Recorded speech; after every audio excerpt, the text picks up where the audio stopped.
अस्सलाम वालेकुम। बाबा जी असांजो चैप्टर नंबर 4 मां लेक्चर नंबर 3 आहे फर्स्ट ईयर क्लास ऐं टॉपिक आहे coordinate covalent bond. Coordinate covalent bond खे ॿियो चइबो आहे dative covalent bond.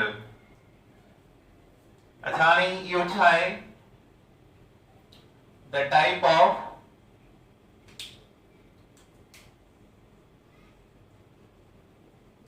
Of covalent bond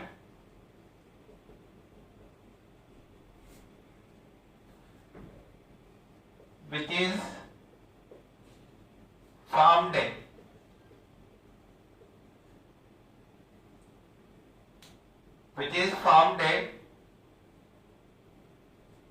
by the shared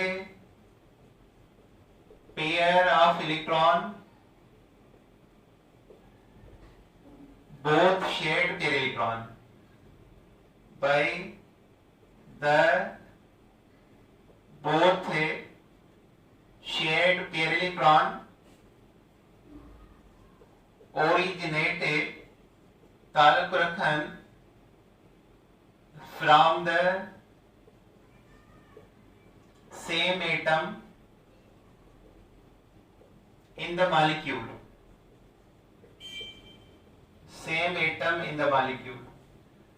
The type of covalent bond which is formed by the both shared pair electron, by share करने वाला electron है originate ताल्लुक रखने of the same atom in the molecule। वही भाई share करने वाला electron है हिकड़े एटम जा हुजन मॉलिक्यूल में, माना ये वो केमिकल बॉन्ड आहे जेको ॿिनि एटमनि जे विच में हूंदो, पर शेयर करण वारा ॿई इलेक्ट्रॉन हिकड़े एटम सां बिलोंग कंदा, हिकड़े एटम सां ताल्लुक रखंदा। हिन में हिकिड़ो एटम इलेक्ट्रॉन डोनेट कंदो आहे, उनखे असां डोनर चवंदा आहियूं, ऐं ॿियो एटम एक्सेप्ट कंदो आहे, उनखे असां एक्सेप्टर चवंदा आहियूं। In this chemical bond, one atom donate the pair of electron is called donor, and other atom accept the electron is called acceptor। हिकिड़ो एटम इलेक्ट्रॉन डोनेट कंदो, उनखे असां डोनर जो नालो ॾींदासीं ऐं उनजे मथां प्लस साइन लॻंदी। ॿियो एक्सेप्ट कंदो इलेक्ट्रॉन, उनखे असां एक्सेप्टर चवंदासीं ऐं उनजे मथां माइनस लॻंदी।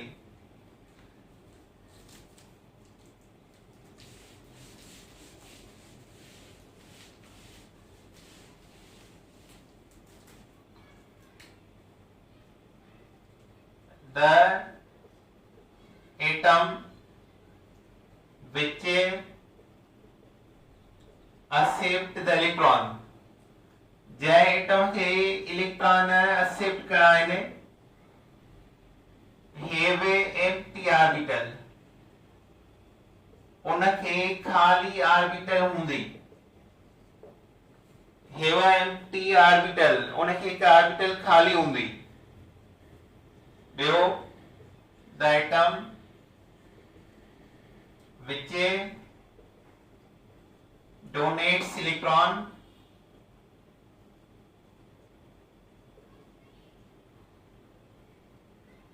donate the electron of group 5A, nitrogen, phosphorus, 6A, oxygen, sulfur,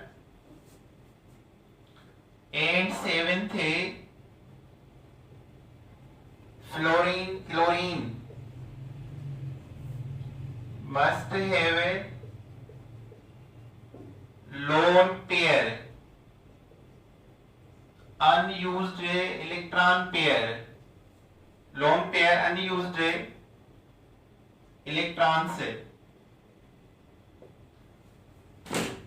अच्छा नहीं जेके डोनेट कंदा इलेक्ट्रॉन आहिनि उहे बिलोंग कंदा आहिनि तालुक रखंदा आहिनि पंजे ग्रुप सां। नाइट्रोजन खे हिकिड़ो लोन पेयर आहे, फास्फोरस खे ॿ लोन पेयर आहिनि, हिकिड़ो लोन पेयर आहे, हिन ॿिन्ही वटि 1-1 लोन पेयर आहे। पंजे ग्रुप वारनि खे हिकिड़ो हिकिड़ो लोन पेयर हूंदो आहे। 6 ग्रुपनि वारनि खे ऑक्सीजन आहे 2 लोन पेयर, सल्फर खे बि 2 लोन पेयर ऐं 7th A वारनि खे 3 लोन पेयर इलेक्ट्रॉन हूंदा आहिनि। 1 2 3 लोन पेयर, 1 2 3 लोन पेयर। त जीअं मिसाल सां पंजे ग्रुप जो खणूं था नाइट्रोजन आहे त इन जे आखिरी शेल में 5 इलेक्ट्रॉन आहिनि। पंजे ग्रुप जो आहे त लाज़मी इन जी लास्ट शेल में 5 इलेक्ट्रॉन हूंदा। Configuration 1s2 2s2 2px1 2py1 2pz1 और ही जेको आहे लास्ट शेल आहे इन में 2 जेको आहे लोन पेयर आहे 1 सिंगल आहे 1 सिंगल आहे 1 सिंगल आहे। px py pz ऑर्बिटल में 1-1 इलेक्ट्रॉन आहे ऐं जे वटि 1-1 इलेक्ट्रॉन आहे वो कोवेलेंट बॉन्ड ठाहींदा ऐं जे वटि लोन पेयर इलेक्ट्रॉन आहे वो कोऑर्डिनेट कोवेलेंट बॉन्ड ठाहींदो।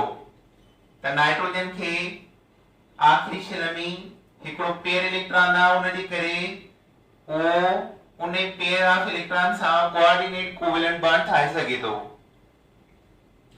अहिड़ी तरह ऑक्सीजन जो एटॉमिक नंबर आहे 8 है। 1s2 2s2 2px2 2py1 2pz1 ही न जो आखिरी शेल आहे इसमें ते 2 इलेक्ट्रॉन आहिनि पेयर आहे हिते बि 2 आहिनि पेयर आहे ही सिंगल आहे ही सिंगल आहे माना ऑक्सीजन ऐं सल्फर ॿिन्ही जी कॉन्फ़िगरेशन आखिर में अहिड़ी हूंदी। त हाणे 2 लोन पेयर आहिनि ऐं 2 सिंगल आहिनि। सिंगल मां इहो छा ठाहींदो कोवेलेंट बॉन्ड ऐं 2 लोन पेयर मां हिकिड़े लोन पेयर खे यूटिलाइज करे उन मां ठाहींदो coordinate covalent bond. 2 lone pair आहिनि पर 2 कोऑर्डिनेट बॉन्ड नथो ठाहे सघे।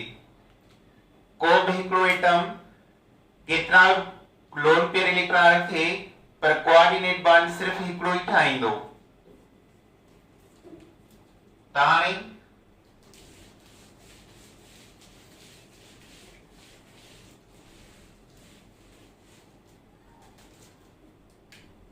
this chemical bond was given by Sigwick। पहिरियां हिन जो यूज़ कयो सिग्विक।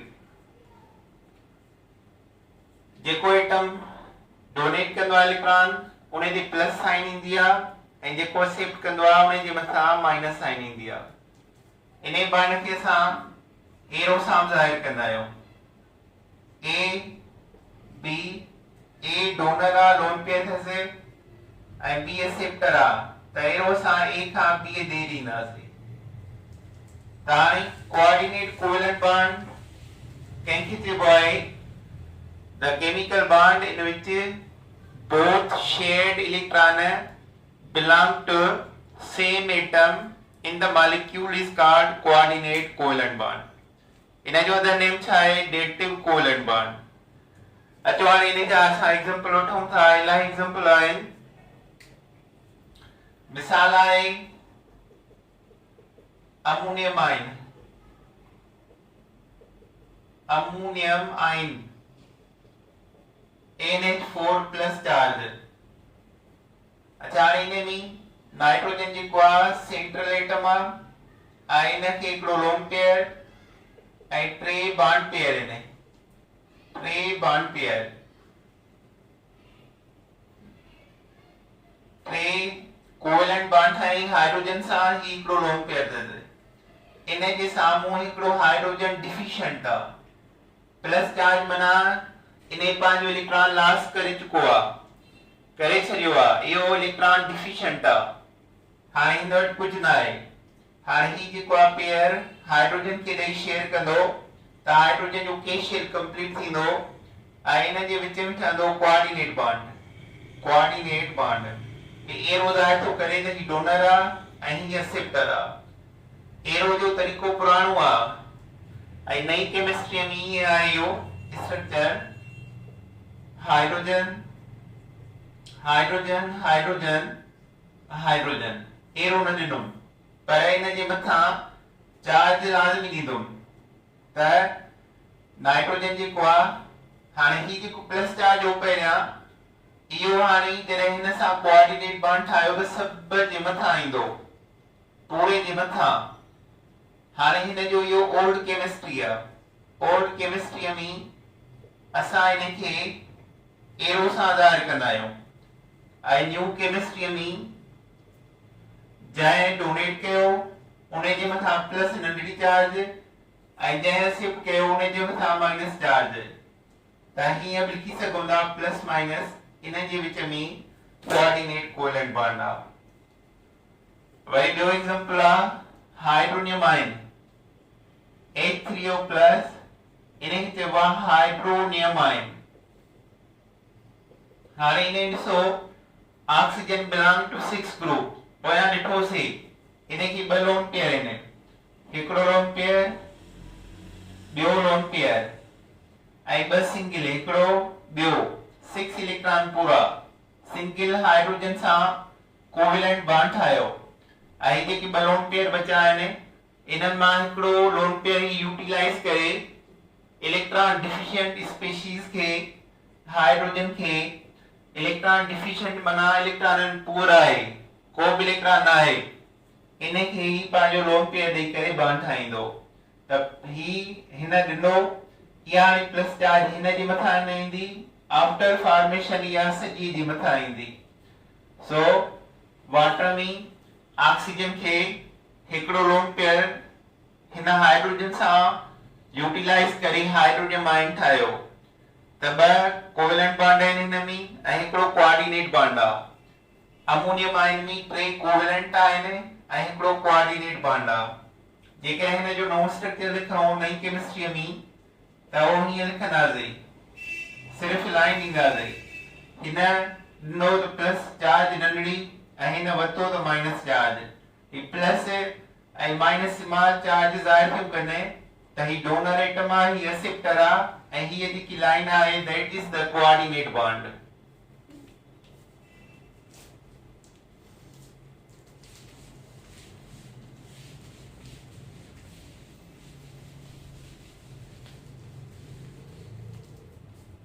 अच्छा अहिड़ी तरह अमोनिया बोरान ट्राइफ्लोराइड या एल्यूमिनियम ट्राइक्लोराइड सां बॉन्ड ठाहींदो आहे, हिन सां या एल्यूमिनियम ट्राइक्लोराइड सां ठाहींदो आहे।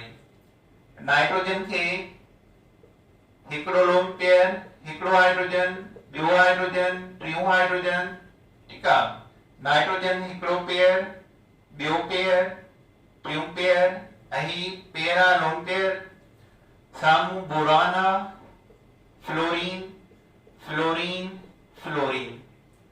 हाणे नाइट्रोजन जो ऑक्टेट पूरो आहे, हाइड्रोजन जा ही 2 इलेक्ट्रॉन आहिनि, हाइड्रोजन जो केशियल पूरो आहे, नाइट्रोजन जी चौधारी 8 आहिनि, 2 4 6 ऐं 2 8 इलेक्ट्रॉन आहिनि, नाइट्रोजन जो ऑक्टेट पूरो आहे। बोरान जे चौधारी 6 इलेक्ट्रॉन आहिनि, 3 पेयर, हिकिड़ो ही पेयर, ॿियो हीअ ऐं टीं। हाणे हिन खे हिकिड़ो पेयर खपे ऑक्टेट पूरे करण जे लाइ, त ही नाइट्रोजन हिन सां शेयर कंदो ऐं जॾहिं हिन सां शेयर कई त हिन जो ऑक्टेट पूरो थी वियो, त हिन में नाइट्रोजन ऐं बोरान जे दरमियान कोऑर्डिनेट कोवेलेंट बॉन्ड ठहियो। अहिड़ी तरह हिन में सेम थींदो, नाइट्रोजन लोन पेयर आहे, हाइड्रोजन हाइड्रोजन हाइड्रोजन 2 4 6 ऐं 2 ही 8 इलेक्ट्रॉन है। एल्यूमिनियम वटि हिकिड़ो पेयर ही आहे, ॿियो ही आहे, ऐं टियों जेको आहे ही आहे। 2 4 6 इलेक्ट्रॉन। हाणे ही जेको पेयर आहे हिन एल्यूमिनियम ॾे वेंदो त हिन जो ऑक्टेट पूरो थींदो। माना ammonia boron trifluoride aluminium trichloride सां बॉन्ड ठाहे सघे थो।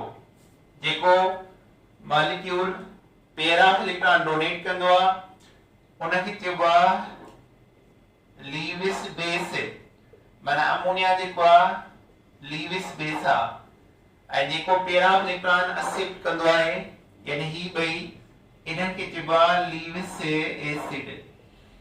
जेको पेयर ऑफ इलेक्ट्रॉन एक्सेप्ट करे लीविस एसिड आहे, ऐं जेको डोनेट करे उहो लीविस बेस आहे। अहिड़ी तरह ॿिया बि एग्जाम्पल आहिनि।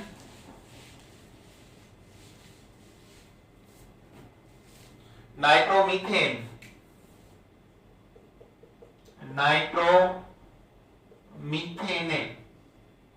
CH3NO2 कार्बन हिकिड़ो हाइड्रोजन ॿियो टियों चौथो नाइट्रोजन सां बॉन्ड। नाइट्रोजन खे ने 5 इलेक्ट्रॉन, ही लोन पेयर, ही सिंगल ऐं ही 2 सिंगल। ॿिनि सिंगल ऑक्सीजन सां डबल बॉन्ड ठाहियो। हिते ऑक्सीजन 2 आहिनि, हिकिड़ो 2 3 पेयर 6 इलेक्ट्रॉन आहिनि ऑक्सीजन खे आखिरी शेल में आहिनि। कार्बन जो ऑक्टेट पूरो आहे 2 4 6 8 इलेक्ट्रॉन। हिन नाइट्रोजन जो भी ऑक्टेट पूरो आहे 2 4 ऐं 4 ही शेयर वारा 8 पूरा। हिन ऑक्सीजन वटे 2 4 लोन पेयर ऐं 2 ही बॉन्ड पेयर 8 पूरा। हिन वटि 6 इलेक्ट्रॉन आहिनि आखिरी शेल में, इनखे हिकिड़ो खपे त ऑक्टेट पूरो करे। त नाइट्रोजन इनखे इलेक्ट्रॉन ॾींदो, पेयर इलेक्ट्रॉन पेयर ॾींदो ऐं इन सां कोऑर्डिनेट बॉन्ड ठाहींदो, डेटिव कोवेलेंट बॉन्ड ठाहींदो। So nitromethane में dative covalent bond आहे। अच्छा वरी आहे ओजोन। ओजोन है O3। हाणे इने में बे कोऑर्डिनेट कोवेलेंट बॉन्ड आहे। ही ऑक्सीजन आ, ही ॿियो ऑक्सीजन आ, ही टियों ऑक्सीजन आ। ऑक्सीजन वटे हिन वटे 4 2 लोन पेयर, हिन वटि 2 लोन पेयर, हिन वटि 2 लोन पेयर आहिनि। हिन ॿिन्ही पाण में डबल बॉन्ड ठाहियो। हिन वटि 2 लोन पेयर, 2 हिन वटि, 2 हिन वटि, 2 हिन वटि। ऑक्सीजन वटि न आखिरी शेल में 6 इलेक्ट्रॉन आहिनि। हाणे हिन ॿिन्ही डबल बॉन्ड ठाहियो, ही 2 लोन पेयर। ऑक्सीजन जो एटॉमिक नंबर आहे 8 है। Configuration 1s2 2s2 2px 2py 2pz 2 4 5 6 7 8। ही इन जो आखिरी शेल आहे। इने में 2 लोन पेयर ऐं 2 सिंगल आहिनि। ही 2 सिंगल आहिनि जंहिं बॉन्ड ठाहियो ॿिए ऑक्सीजन सां, ऐं ही 2 इन जा लोन पेयर आहिनि। हिन वटि बि ही 2 लोन पेयर आहिनि ऐं हिन ॿिनि सिंगल हिन सां डबल बॉन्ड ठाहियो।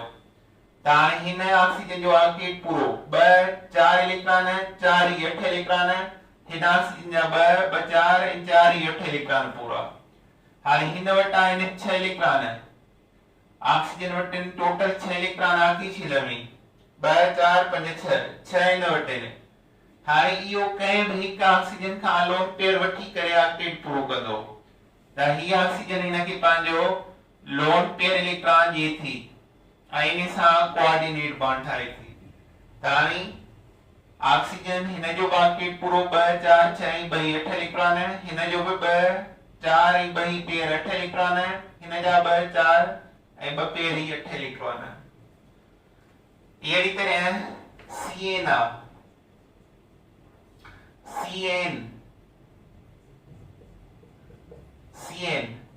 CN में कार्बन के हूंदा आहिनि 4 इलेक्ट्रॉन। 4 इलेक्ट्रॉन हाइड्रोजन ही पूरो है। अच्छा इन खां पोइ आहे एल्यूमिनियम टेट्राक्लोराइड। इन में हिकिड़ो कोऑर्डिनेट बॉन्ड आहे एल्यूमिनियम, हिकिड़ो क्लोरीन, ॿियो टियों ऐं हिकिड़ो chlorine minus charge. Minus charge माना हिन वटि 8 इलेक्ट्रॉन पूरा थी विया। क्लोरीन वटि घणा इलेक्ट्रॉन हूंदा आहिनि? 7 आखिरी शेल में। माइनस चार्ज माना हिकिड़ो अथसि, ही 7 इलेक्ट्रॉन हिकिड़ो 2 3 4 5 6 7 ऐं minus charge 8 electron.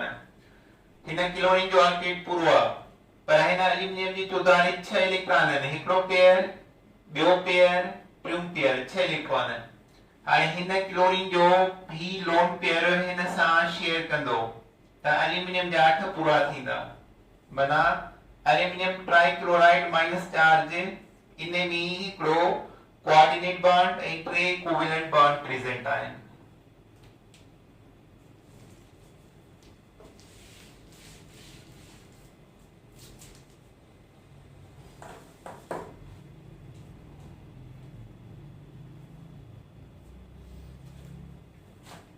Carbon monoxide है।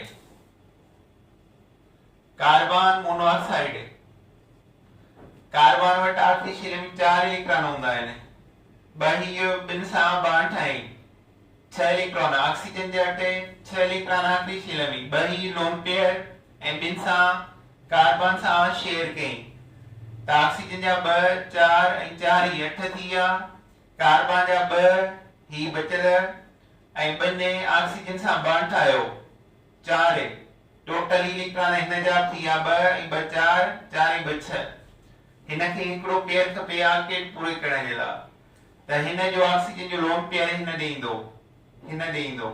माना हिन ते ईंदी माइनस सिमाल प्लस सिमाल ऐं हिन ते माइनस चार्ज। माना ही कोऑर्डिनेट बॉन्ड आहे हिन ऑक्सीजन कार्बन जे विच में। इहो छा आहे? कार्बन मोनोऑक्साइड जो एग्जांपल।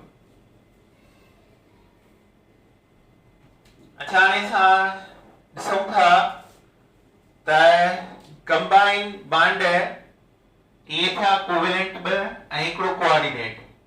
आयोनिक ऐं कोवेलेंट कंहिं में थी सघनि था। आयोनिक ऐं कोवेलेंट ॿई कंबाइन कंहिं थी सघनि था। मिसाल आहे NaOH सोडियम हाइड्रो ऑक्साइड। हाणे हिन में 2 किस्म जा बॉन्ड आहिनि, ऑक्सीजन नॉन मेटल आहे ऐं हाइड्रोजन नॉन मेटल आहे। इन जे विच में ही जेको बॉन्ड आहे इहो कोवेलेंट आहे। नॉन मेटल ऐं नॉन मेटल जे विच में कोवेलेंट बॉन्ड हूंदो आहे। Non metal bond non metal इहो कहिड़ो बॉन्ड ठहंदो? Covalent bond. हाणे ही जेको आहे सोडियम ऑक्सीजन जे विच में इहो छा आहे? Ionic bond. Ionic bond, sodium metal आहे, ऑक्सीजन नॉन मेटल आहे, त NaOH में हिकिड़ो आयोनिक बॉन्ड आहे ऐं हिकिड़ो कोवेलेंट बॉन्ड आहे। वही तो MgOH या कैल्शियम OH2 इने में बि ॿई बॉन्ड आहिनि, आयोनिक बा कोवेलेंट आहे, पर घणा आहिनि ॾिसूं था। कैल्शियम जी वैलेंसी आहे 2 बॉन्ड ठाहींदी, हेॾां ऑक्सीजन सां हेॾां ऑक्सीजन सां, ऑक्सीजन सां हाइड्रोजन, ऑक्सीजन सां हाइड्रोजन, त ऑक्सीजन हाइड्रोजन जे विच में हिते छा आहे? कोवेलेंट आहे। ऐं हिते ऑक्सीजन हाइड्रोजन जे विच में छा आहे? कोवेलेंट आहे। ऐं ऑक्सीजन कैल्शियम जे विच में छा आहे? आयोनिक आहे। ऐं कैल्शियम ऑक्सीजन जे विच में छा आहे? आयोनिक आहे। माना हिन पूरे मॉलिक्यूल में 2 आयोनिक थी विया ऐं 2 कोवेलेंट बॉन्ड थी विया। त जिथे भी मेटल हुजे त उते लाज़मी आयोनिक बॉन्ड ऐं कोवेलेंट बॉन्ड गॾु हूंदा। मिसाल आहे sodium acetate CH3COONA, sodium metal आहे, माना हिते आयोनिक बॉन्ड अची वियो। कार्बन, हाइड्रोजन, हाइड्रोजन, हाइड्रोजन, वरी कार्बन, डबल बॉन्ड ऑक्सीजन, वरी ऑक्सीजन, वरी सोडियम। त त हिते सोडियम ऑक्सीजन जे विच में ही जेको आहे आयोनिक बॉन्ड आहे, बाक़ी सभई कोवेलेंट बॉन्ड आहिनि। कार्बन ऑक्सीजन हिते कोवेलेंट आहे, हिते covalent covalent covalent covalent double covalent. अच्छा, हाणे कोई अहिड़ो मॉलिक्यूल हुजे जंहिंमें टई बॉन्ड हुजनि, आयोनिक बि हुजे, कोवेलेंट बि हुजे, कोऑर्डिनेट बि हुजे, त अहिड़ो मॉलिक्यूल कहिड़ो आहे? HCl plus ammonia NH3 NH4Cl। हाणे हिन में टई बॉन्ड अथव, जॾहिं त नाइट्रोजन नॉन मेटल आहे, हाइड्रोजन भी नॉन मेटल आहे, क्लोरीन भी नॉन मेटल आहे, टई नॉन मेटल आहिनि, उन जे बावजूद इन में आयोनिक बॉन्ड आहे। ॾिसो कीअं ऐं किथे लिखंदासीं, अमोनियम ठाहींदासीं अलॻि, नाइट्रोजन लोन पेयर, हिकिड़ो हाइड्रोजन, ॿियो हाइड्रोजन, टियों हाइड्रोजन ऐं चौथों हाइड्रोजन। हिन हाइड्रोजन खे हिन लोन पेयर ॾिनो, लोन पेयर ॾिनई, कोऑर्डिनेट बॉन्ड ठाही, त हिन अमोनियम जी चार्ज थी वई प्लस, कंप्लीट प्लस चार्ज, ऐं क्लोरीन वटि 7 इलेक्ट्रॉन आहिनि, 2 4 6 7 ऐं हिकिड़ी माइनस चार्ज, हिकु माइनस चार्ज। त हाणे ही नाइट्रोजन ऐं हाइड्रोजन जे विच में कहिड़ो बॉन्ड आहे? कोवेलेंट आहे, कोवेलेंट चार्ज बॉन्ड आहे। ऐं ही नाइट्रोजन हाइड्रोजन जे विच में कहिड़ो बॉन्ड आहे? डेटिव बॉन्ड आहे। पर हिते जेको आहे अमोनियम चार्ज प्लस थी रखे कंप्लीट ऐं क्लोरीन चार्ज माइनस थी रखे कंप्लीट, माना हिन पूरे कॉम्प्लेक्स ऐं हिन क्लोराइड जे विच में जेको बॉन्ड आहे that is the ionic bond. इन जे विच में आयोनिक बॉन्ड आहे, पूरे रेडिकल जे मथां प्लस चार्ज हुजे ऐं ॿियो माइनस जो हुजे त उन में आयोनिक बॉन्ड चइबो। त अमोनियम जे मथां प्लस आहे, इहो जेको आहे प्लस चार्ज बदबी ऐं हीअ माइनस बदबी, इन ॿिन्ही खे मिलाईंदासीं त इहो ॿिन्ही जे विच में ठहंदो आहे आयोनिक बॉन्ड। मिसाल आहे अमोनियम NH4 प्लस चार्ज, इन सां गॾु नाइट्रेट NO3-1। त हाणे अमोनियम में ॿ बॉन्ड त आहिनि, नाइट्रोजन हाइड्रोजन कोवेलेंट ऐं नाइट्रोजन हाइड्रोजन कोऑर्डिनेट, इहे ॿ त आहिनि, पर हिते नाइट्रोजन नाइट्रेट आयन में -1 चार्ज आहे, माना हीअ -1 चार्ज ऐं हीअ +1 चार्ज पाण में कहिड़ी अट्रैक्शन कंदियूं? Like ionic bond. असां हिनखे आयोनिक बॉन्ड जो दर्जो ॾींदासीं। त हिन मॉलिक्यूल में जेके आहिनि विदाउट मेटल जे आयोनिक बॉन्ड बि आहे, माना हिन में आयोनिक बि आहे, कोवेलेंट बि आहे, कोऑर्डिनेट बि आहे। हिन जे अंदरि कोवेलेंट कोऑर्डिनेट आहिनि, पर ही चार्ज जेके पाण में अट्रैक्शन कनि था इहो आयोनिक बॉन्ड आहे। अहिड़ी तरह हिकिड़ो ॿियो बि एग्जांपल आहे जंहिंमें 3 बॉन्ड हूंदा आहिनि। मिसाल आहे सोडियम एल्यूमिनियम हाइड्राइड। त हाणे असां हिनखे सोडियम हाइड्राइड, ठीकु आहे, एल्यूमिनियम हाइड्राइड हीअं लिखंदा आहियूं। सोडियम मेटल आहे, हाइड्रोजन नॉन मेटल आहे, प्लस चार्ज माइनस चार्ज, हिन जे विच में कहिड़ो बॉन्ड आहे? आयोनिक बॉन्ड आहे। एल्यूमिनियम हाइड्राइड जे विच में कहिड़ो आहे? कोवेलेंट बॉन्ड आहे। एल्यूमिनियम हाइड्रोजन हाइड्रोजन हाइड्रोजन, इन जे विच में कहिड़ो आहे? कोवेलेंट बॉन्ड आहे। हाणे कोवेलेंट बॉन्ड आहे ऐं हेॾां जेको आहे आयोनिक बॉन्ड आहे। हाणे सोडियम हाइड्राइड हाइड्रोजन के मथा माइनस चार्ज आहे, माना हाइड्रोजन वटि 2 इलेक्ट्रॉन आहिनि।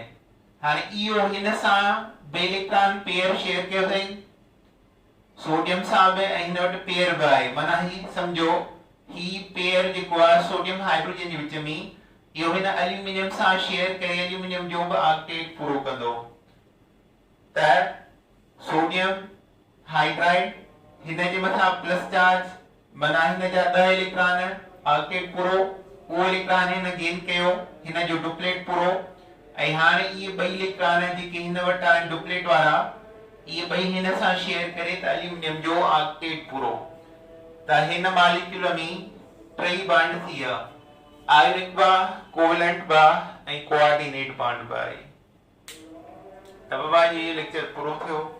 अल्लाह हाफिज़।